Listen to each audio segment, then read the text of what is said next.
বাংলাদেশি যুবকদের রঙিন স্বপ্ন দেখিয়ে সৌদি আরবের রাস্তায় ছেড়ে দেওয়ার অভিযোগ উঠেছে এই অপূর্ব দালালের বিরুদ্ধে। এই অপূর্ব দালালের বাড়ি ফেনী ছাগলাইয়ার হরিপুর এলাকায়। এই অপূর্ব দালালের ফাঁদে পড়ে বাংলাদেশি অনেক যুবক সয় সম্বল বিক্রি করে সৌদি আরবের মাটিতে গিয়ে আজ নিঃস্ব হয়ে যাচ্ছেন, কিন্তু অপূর্ব দালাল হয়ে যাচ্ছেন কোটিপতি। আমাদের সাথে কথা হয় এই অপূর্ব দালালের খপ্পরে পড়ে বর্তমানে সৌদি আরবে মানবতর জীবন যাপন করা নীরের দাসের সাথে।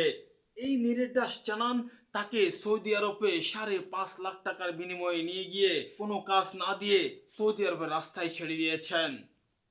ফলে কোনো কাজ এবং আকামা না পেয়ে এক ধরনের মানবেতর জীবন যাপন করছেন তিনি। শুধু কি নীরের দাস প্রবাসে কষ্ট করছেন এমন পাবার কিছু নেই, কারণ তার সাথে সাথে তার পরিবারের সদস্যরাও মহা বিপদগ্রস্ত হয়ে আছেন এবং অনাহারে ভুগছেন। নীরের দাস জানান শুধু তার সাথে নয়, তার মতো এরকম 15-20 জন প্রবাসীর সাথে একই ঘটনা ঘটিয়েছেন এই দালাল অপূর্ব দাস।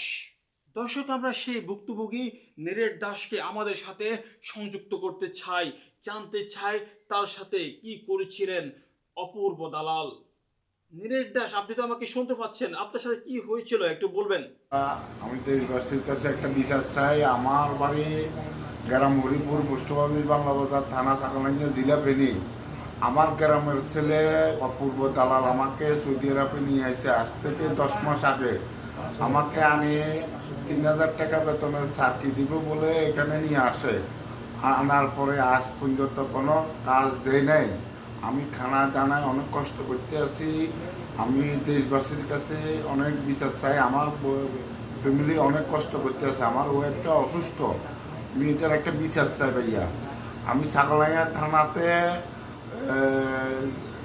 জিডি করছিলাম। ওখানে থানাতে কিছু টাকা পয়সা খাওয়াই, ওইখানে থানার সালিশ হবে গো, সালিশটা হয় নাই।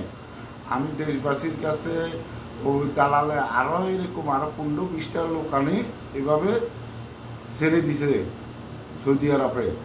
আমি অপূর্ব দালালের বিচার চাই, আপনারা এটার একটা বিচার করেন।